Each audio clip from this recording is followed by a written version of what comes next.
여러분이 생각하는 세계 최고 선수들의 훈련법은 어떤 모습인가요? 아마도 극한의 고통을 참아내며 한계를 넘나드는 모습을 상상하셨을 텐데요. 놀랍게도 실제 모습은 조금 다릅니다. 올림픽 메달 380개 이상을 획득한 선수들을 길러낸 노르웨이 최고 코치. 12명의 훈련 비밀을 들여다볼 거예요.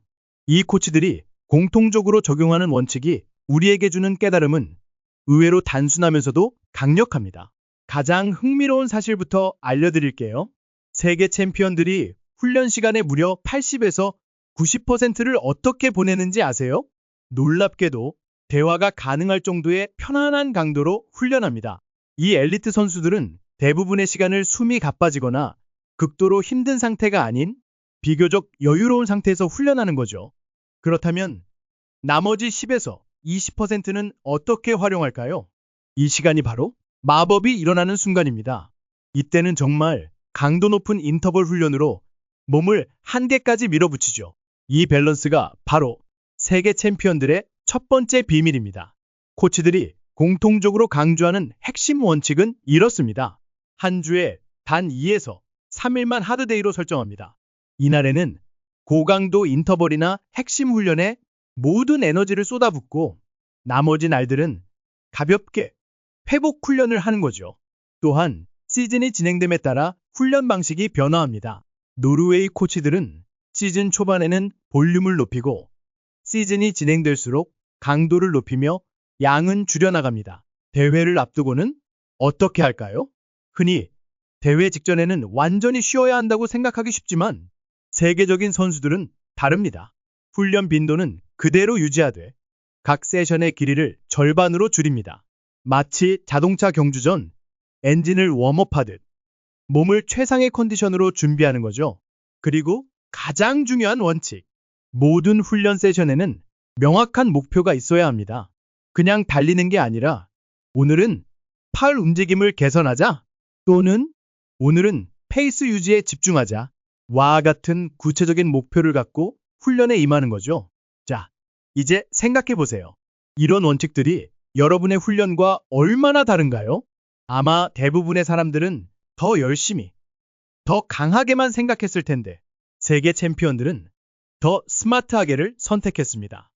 물론 각 종목마다 특성이 달라 훈련 방식에도 차이가 있습니다. 이런 차이가 생기는 이유를 알면 여러분의 훈련도 더 효과적으로 설계할 수 있을 거예요. 마라톤이나 장거리 달리기는 충격이 큰 종목이에요. 달릴 때마다 발이 지면에 닿으면 체중에 의해서 3배에 달하는 충격이 몸으로 전달됩니다. 이런 충격이 반복되면 뼈와 관절, 근육에 미세한 손상이 생기고 회복 없이 계속하면 부상으로 이어지죠. 그래서 세계적인 마라토너들은 하루에 길게 한 번보다 짧게 여러 번 훈련하는 전략을 택합니다. 수영은 정말 독특한 종목입니다. 거의 모든 훈련을 인터벌 형태로 구성하는데요. 이는 물속이라는 특별한 환경 때문입니다. 물속에서는 중력의 영향이 줄어들어 관절과 근육에 가해지는 부담이 크게 감소해요. 또한 물의 저항 덕분에 충격 없이 근육을 강화할 수 있죠. 그래서 수영 선수들은 하루에 여러 번 훈련해도 부상 위험이 낮고 짧은 세트로 나눠서 훈련하면 기술에 더 집중할 수 있습니다. 이런 이유로 수영은 인터벌 훈련이 매우 실용적입니다. 사이클링은 또 다른 이야기를 들려줍니다. 하루에 한 번, 3에서 6시간의 긴 라이딩 세션을 주로 하는데요. 사이클은 체중이 안장에 지지되어 관절에 가해지는 충격이 매우 적기 때문입니다. 투르 드 프랑스 같은 대회는 하루에 5에서 6시간씩 달리기 때문에 실제와 비슷한 환경에서 훈련해야 합니다. 또한 사이클은 언덕, 내리막, 평지 등 지형에 따라 자연스럽게 강도가 변하기 때문에 하나의 긴 세션 안에 다양한 강도를 경험할 수 있어요. 경기 중 언덕을 오르는 구간은 자연스럽게 고강도 훈련이 되고 평지 구간은 지구력 훈련이 되는 시기죠. 마치 자연이 만든 완벽한 훈련 프로그램 같습니다. 이제 정말 실용적인 팁을 알려드릴게요. 바로 거꾸로 계획법입니다. 세계적인 코치들은 캘린더를 펼쳐놓고 가장 중요한 대회 날짜를 먼저 표시합니다. 그리고 그 날짜에서 현재까지 거슬러 올라오며 계획을 세우죠. 예를 들어 여러분이 10월에 마라톤 대회를 뛰기로 했다면 먼저 대회 날짜를 캘린더에 표시합니다. 그 다음 대회 직전 2에서 3주는 테이퍼링 단계로 지정합니다. 이 시기에는 훈련량을 절반으로 줄이되 훈련 빈도는 유지합니다. 이 기간에는 충분한 수면과 영양 섭취에 신경 쓰고 대회 3일 전부터는 아주 가볍게만 달리며 에너지를 비축합니다. 그 이전 2에서 3개월은 레이스 준비 단계로 계획합니다. 이제 페이스 훈련을 추가하는 시기입니다. 주 1에서 2회는 템포런 또는 인터벌 훈련을 통해 실제 레이스 페이스를 익히세요. 예를 들어 15km 롱런 중 마지막 3km는 목표 레이스 페이스로 달려보는 겁니다. 마지막으로 현재부터 시작하는 기초 체력 구축 단계를 계획합니다. 이 시기에는 무리하게 페이스를 높이려 하지 말고 매주 총 달리기 거리를 점진적으로 늘려갑니다.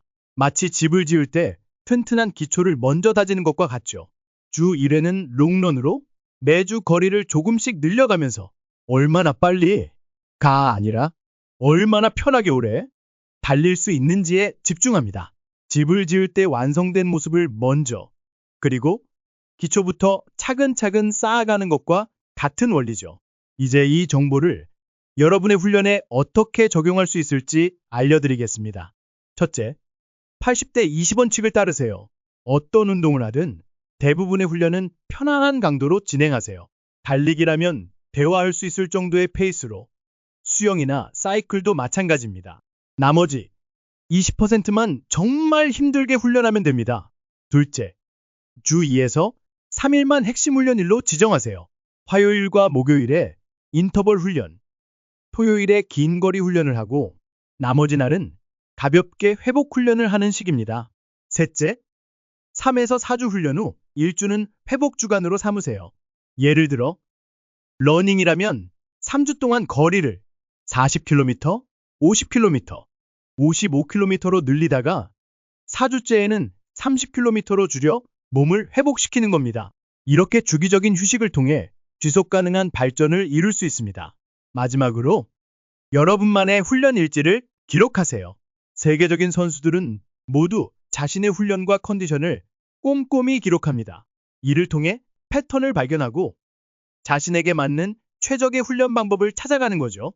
세계 챔피언들의 훈련 비밀은 생각보다 복잡하지 않습니다. 많은 저강도 훈련과 전략적인 고강도 훈련의 조합, 그리고 체계적인 계획과 회복이 핵심입니다. 무작정 매일 힘들게 훈련하는 것이 아니라 계획적으로 몸에 자극을 주고 회복하는 과정을 반복하는 거죠. 여러분도 오늘부터 이 원칙들을 적용해 보세요. 운동할 때마다 오늘은 하드데이인가? 이지데이인가? 늘 생각하며 강도를 조절하고 대부분의 시간은 편안하게 훈련하되 주 2에서 3회는 정말 집중적으로 훈련해 보세요. 노르웨이 코치들의 지혜가 여러분의 운동 여정에 작은 도움이 되길 바랍니다. 챔피언의 훈련법은 특별하면서도 단순합니다. 그리고 그 단순함 속에 성공의 비밀이 숨어 있죠.